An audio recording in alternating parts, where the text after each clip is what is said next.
اعوذ باللہ من الشیطان الرجیم بسم اللہ الرحمن الرحیم وقال اللہ تعالیٰ فی القرآن المجید وَإِذْ أَخَذْنَا مِيثَاقَ بَنِي إِسْرَائِيلَ لَا تَعْبُدُونَ إِلَّا اللَّهَ وَبِالْوَالِدَيْنِ إِحْسَانًا، اور یاد کرو بنی اسرائیل سے جب ہم نے پختہ عہد لیا تھا کہ اللہ کے سوا کسی کی عبادت نہ کرنا اور ماں باپ کے ساتھ حسن سلوک کرنا۔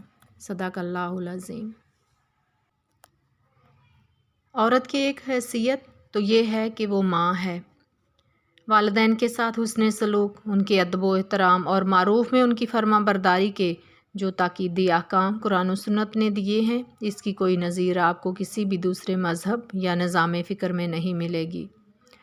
یہ احکام آپ کو سورۃ البقرہ، سورۃ النساء، سورۃ الانعام، سورہ بنی اسرائیل اور سورۃ عنکبوت، سورہ لقمان اور سورہ احقاف میں مختلف اسالیب سے ملیں گے۔ متعدد مقامات پر اللہ تعالیٰ کے حق کے فوراً بعد والدین کے حق کا ذکر ہوتا ہے۔ سورہ انعام میں اللہ تعالیٰ نے ارشاد فرمایا، قُلْ تَعَالُوا أَتْلُ مَا حَرَّمَ رَبُّكُمْ عَلَيْكُمْ أَلَّا تُشْرِكُوا بِهِ شَيْئًا وَبِالْوَالِدَيْنِ إِحْسَانًا۔ اے نبی، ان سے کہہ دیجئے کہ آؤ میں تمہیں سناؤں کہ تمہارے رب نے تم پر کیا پابندیاں عائد کی ہیں، یہ کہ اس کے ساتھ کسی کو شریک نہ کرو اور والدین کے ساتھ نیک سلوک کرو۔ سورہ بنی اسرائیل میں فرمایا، وَقَضَىٰ رَبُّكَ أَلَّا تَعْبُدُوا إِلَّا إِيَّاهُ وَبِالْوَالِدَيْنِ إِحْسَانًا، اور تیرے رب نے فیصلہ کر دیا کہ تم لوگ کسی کی عبادت نہ کرو مگر صرف اس کی، اور والدین کے ساتھ نیک سلوک کرو۔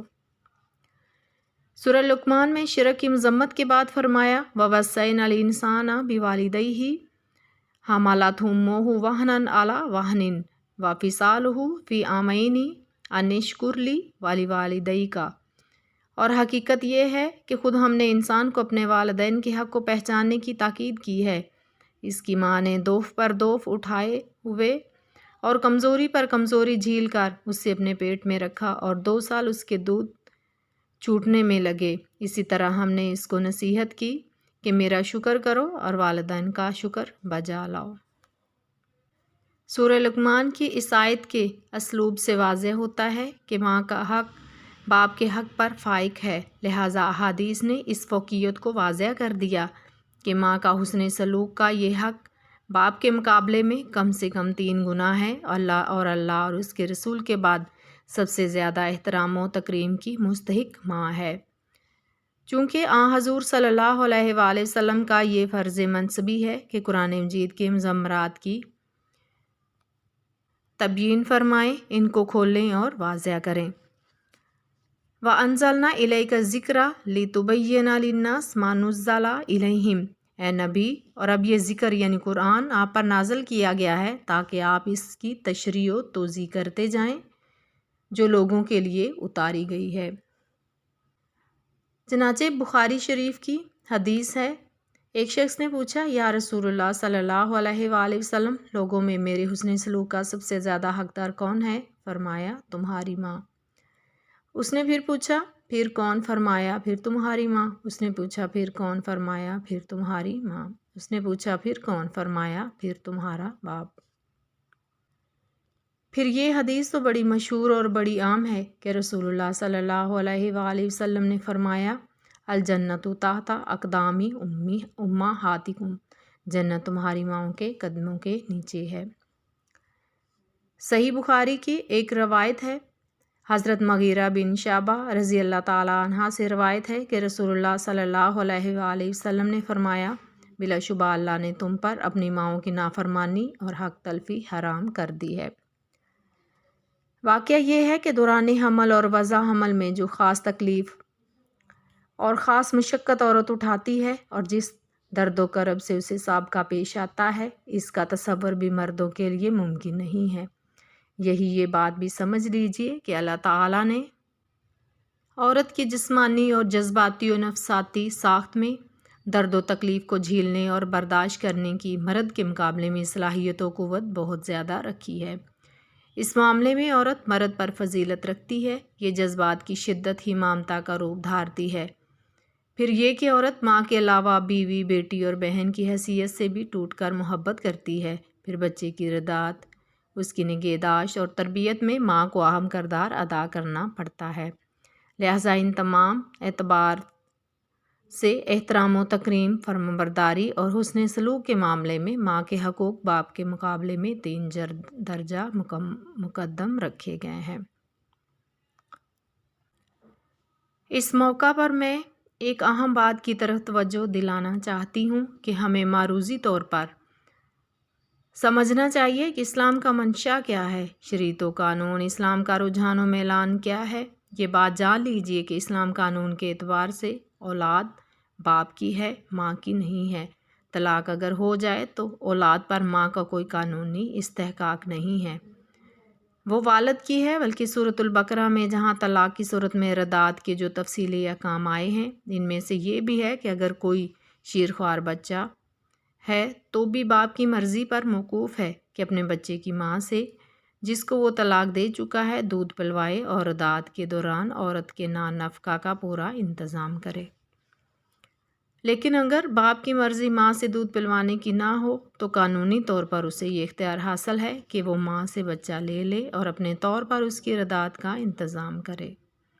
تو قانون کا معاملہ یہ ہے کہ اس کو اولیت کہہ لیں، اقدمیت کہہ لیں، افضلیت کہہ لیں، وہ باپ کی ہے، لیکن حسن سلوک، ادب و احترام اور اخلاقی معاملے کو اس طرح بیلنس کیا گیا ہے کہ ماں کو 3 درجے مقدم رکھ دیا گیا ہے اور اس طرز عمل کے نتیجے میں جنت کی بشارت دی گئی ہے۔ واقعہ یہ ہے کہ یہ ان چیزوں میں سے ایک چیز ہے کہ جن پر ہم غور کرتے ہیں تو قلبی یقین ہو جاتا ہے کہ شریعت کا مکمل قانون اللہ ہی کا دیا ہوا ہے۔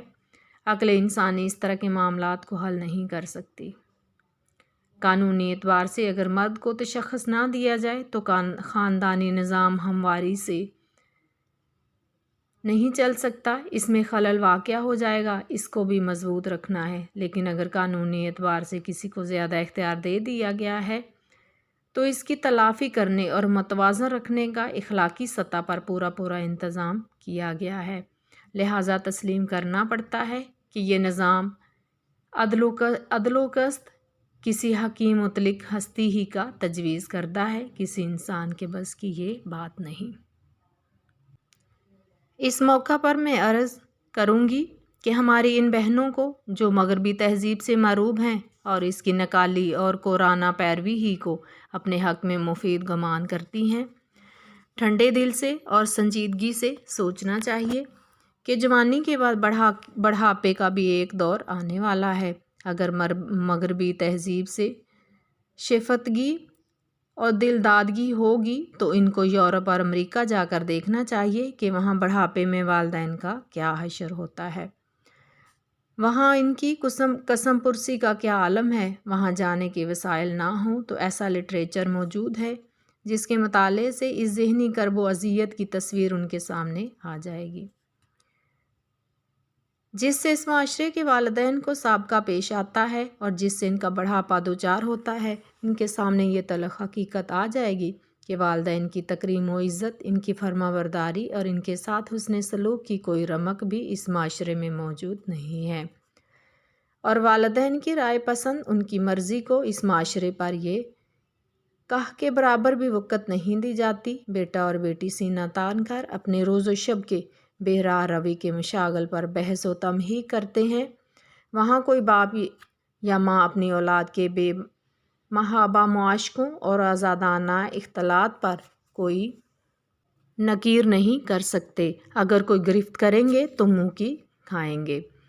پھر ایک دور وہ بھی آتا ہے کہ والدین اولاد کی شکل دیکھنے کے لیے ترستے اور تڑپتے رہتے ہیں اور ان کا بڑھاپا اس حسرت میں گزرتا ہے کہ اولاد کبھی آ کر ان سے مل ہی لے۔ بوڑھے والدین، خاص طور پر بوڑھی ماں کے لیے یہ بات سہانے روح ہے کہ ان کی اولاد بات کرنا تو درکنار، صورت دکھانے کی بھی روادار نہیں۔ یہ احساس تنہائی اس آخری عمر میں ان کی جان کو لاگو بنا رہتا ہے۔ ٹھیک ہے کہ وہاں ایسے بوڑھوں کے لیے جن کا گزر اوقات کے لیے ذاتی طور پر کوئی انتظام نہ ہو، حکومت کی طرف پر سطح پر ہاسٹلوں کا انتظام کیا گیا ہے، ان کے لیے علیحدہ ادارے قائم کر دیے گئے ہیں جہاں ان کی دل بستگی کے لیے انڈور تفریحات مہیا کی جاتی ہیں، ریڈیو اور ٹیلی ویژن فراہم کیے جاتے ہیں، لیکن ان تفریحات سے لطف اندوز ہونا اور بات ہے، اور اپنے بیٹے یا بیٹی کو دیکھنا ان باتوں سے بالکل مختلف ہے۔ اس کے لیے وہ ترستے اور تڑپتے رہتے ہیں۔ کم و بیش یہی حال یہاں کے خوشحال گھرانوں کے بوڑھے والدین کا ہے۔ کمیت کا فرق ہو تو ہو، کیفیت و نوعیت میں کوئی فرق نہیں۔ اگر اس تہذیب کو اختیار کرنا ہے تو پھر ان نتائج کے لیے تیار رہنا چاہیے جو وہاں نکل چکے ہیں اور یہاں بھی نکل کر رہیں گے۔ وہاں جو نتائج نکلے ہیں ان کا وہاں جا کر باچشم سرہم مشاہدہ کیا جا سکتا ہے۔ یہ کوئی محض نظری اور خیالی باتیں نہیں بلکہ حقائق ہیں، ان کی تصدیق مشکل نہیں ہے۔ علامہ اقبال مرحوم نے اس مغربی تہذیب کو بہت قریب سے دیکھا تھا۔ اس دور اور اس دور میں نصف صدی سے بھی زیادہ طویل عرصہ حائل ہے۔ اس وقت تو یہ تہذیب کہیں زیادہ ترقی یافتہ اور آزاد خیال ہے۔ اپنے دور کی تہذیب کی عکاسی علامہ مرحوم نے اپنے اشعار میں کی ہے اور ملت اسلامیہ کو اس سے اجتناب کا پیغام دیا ہے۔ خاص طور پر مسلمان عورت کے لیے اقبال کے اشعار جو پیغام ہے، اسے عالم اسلام کے جید مفکر عالم مولانا سید ابو الحسن علی ندوی نے اپنی تالیف نقوش اقبال میں پیش کیا ہے۔ مغربی تہذیب کے بارے میں علامہ مرحوم کہتے ہیں: نظر کو خیرہ کرتی ہے چمک تہذیب حاضر کی، یہ صنائی مگر جھوٹے نگوں کی ریزہ کاری ہے۔